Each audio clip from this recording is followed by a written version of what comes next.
Great Ideas Fest, and I'm talking to author Jude Jennison, who's published several books. But your most recent one is Opus. It is Opus, right, The Hidden Dynamics of Team Performance. So there's a really, there's a really interesting background to why you've called your book Opus. So I know that's going to lead into telling us about your business. So will you do that?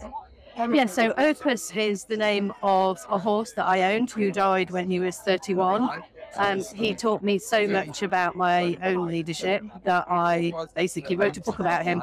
Although the book's not really about him, the book is more about my clients and leadership and team performance and non-verbal behaviour specifically. But you have a herd of horses, and that is the centrepiece of your leadership coaching. That's right, yeah. So tell us about that. It's fascinating. Yeah, so I work with a herd of horses who respond based on your non-verbal behaviour. So what you're thinking, what you're feeling, your energy, your emotions, all the things that people are rumbling internally that they think they're not showing in the workplace is actually eking out of them. So even things like when people are feeling stressed, that they're trying to manage it and pretend that they're not. People around them respond differently to when you're stressed versus when you're completely on fire. And the horses particularly do that in quite a dramatic way. And what that does is it reveals what's going on internally for you as an individual or for your team. And we start to surface things like what boundaries are being held or stepped over, what assumptions are being made that often never get shared in a team. So teams are constantly making assumptions about each other and then acting and making decisions based on those assumptions, believing them to be true. Yes. When often they're not true. No. And so working with the horses, what we do is we reveal all of that, and then we start to really work at the heart of human being to human being. And Opus was one of the founding members of my herd of 7 that I started working with, who taught me loads about leadership. So interesting, so amazing that you do that, and I think your business must be pretty unique. Yeah, I mean, there are people that do work with horses. There are very few that have the business background that I've got, and I combine working with the horses with other leadership and team development work as well. So I'm a trained coach. I've got extensive leadership qualifications as well as extensive leadership business skills. So I tend to work with clients over a 6-month program, and the horses might be 1 or 2 days of 6.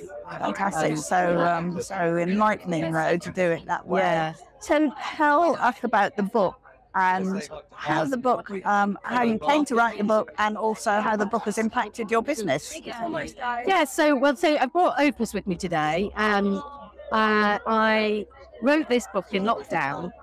And I had planned to write a book about teams and team performance in 2020, and lockdown gave me a bit more time and space to do it. And what I looked at was, what are the conversations that I'm always having with people about non-verbal behaviour? What are the things that come up repeatedly that cause people to break relationships or get in the way of a high-performing team?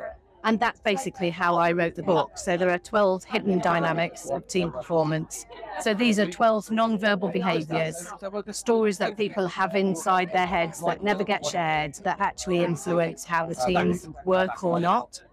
And that has enabled me to put some structure and some clarity around the work that I do. On the back of this, I designed the 6-month team programme, which didn't exist before.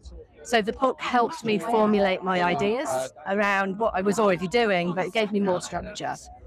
I think the book that I wrote before this was called Leading Through Uncertainty. That was the one that basically saved my business in lockdown. So Leading Through Uncertainty was way ahead of its time. I published it in 2018. And when we went into lockdown, obviously I couldn't work with the horses. So I worked online, and the thing that most clients were struggling with was, how do we navigate this uncertain period of time? Yes. And so I did lots of masterclasses around leading through uncertainty. Wow, you'd really thought that out. Yeah, because I had the book, I had the structure, I had the material. I was already delivering masterclasses, so I didn't have to create anything. I just sold more of what I was already doing. And it introduced new clients to working with me and the horses and the longer program. So I think that in answer, sorry, that's a long answer to a short question, but in answer to the question of what does the book do to the business, it gives me structure, it gives me credibility, and it gives me the ability to reach new clients. But particularly working with horses, people will often dismiss it as a gimmick. And what the book does is demonstrate this is not a gimmick, this is profound learning that changes people's behaviour, that creates different business results.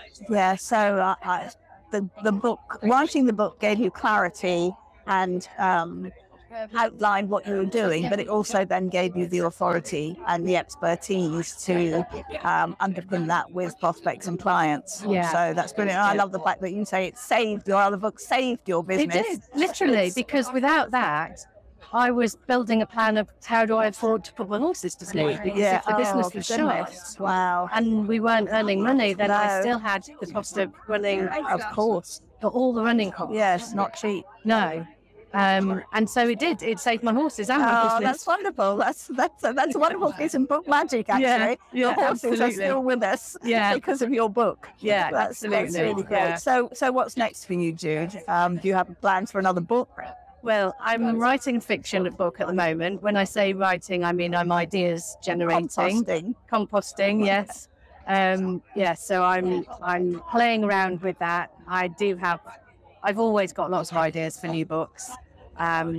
So watch this space. Yeah. Watch this space, we will. Jude, thank you so much. That's been a really interesting conversation. Thank you, and do show us hold your book up for the camera.